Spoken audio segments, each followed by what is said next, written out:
trust other people. They can get you out of points that you feel stuck, you feel emotionally even down. When you are submitting a paper to a journal, you should take into account how popular this journal is, how many citations the paper published by this journal has. So it's important not only to publish a paper, but also get your paper cited. And also thinking from the point of view of reviewer throughout the process. Like even from the beginning of the first experiment you tried to do, you had in mind what kind of paper you would write and what kind of questions a reviewer would ask. Qt provides you a blue book. Along with that, also have another book where you use both of them to record as much as you can. Record everything in a blue book, and also keep a copy in another book as well, because if something goes wrong with A, you also have a plan B.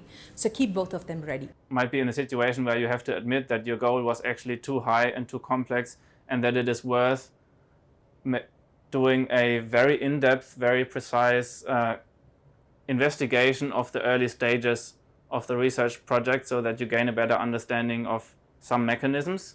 A couple of things that occur to me that can really help chances. One is collaborate. Being first author is a privilege, and I think it's recognized. But I think the difference between a paper on which you are fourth author or first author with three others and a sole authored paper is not large. Write a good paper. That's really what it's about. Editors have got stresses as well, and editors need to have papers that they can publish. And the worst thing for an editor is to have what we refer to as an empty pipeline. You've got no papers that you can publish. Yeah, please do not submit to multiple journals at one time. That's very unethical. Publishing is changing very rapidly. A lot of the papers now are being presented in a web format, which gives an opportunity for having much greater richness. Read as much as you can. I think to be a published author, it's the reading that's gathering evidence. I think people often miss that in science, miss that the reading of the previous literature is actually collecting data and evidence itself.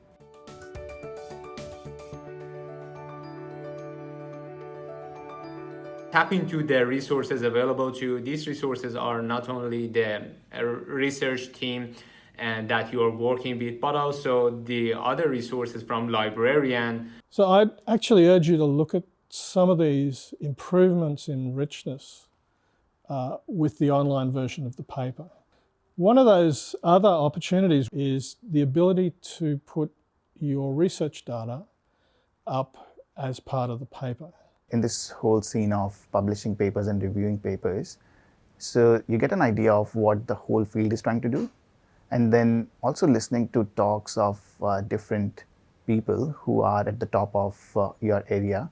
So when you listen to them, they give you a broad level understanding of what the overall goals are for that particular research area. Everyone has issues, everyone has their own trouble in writing papers because it's a research paper, it's an academic paper. You're not writing in a leaflet, you're publishing it. So it is difficult for everyone.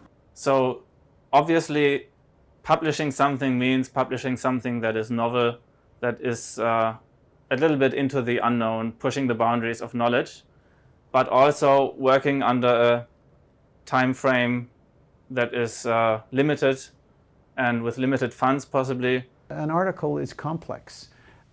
Getting it right, having all of the abilities and experience necessary to do an excellent job of it.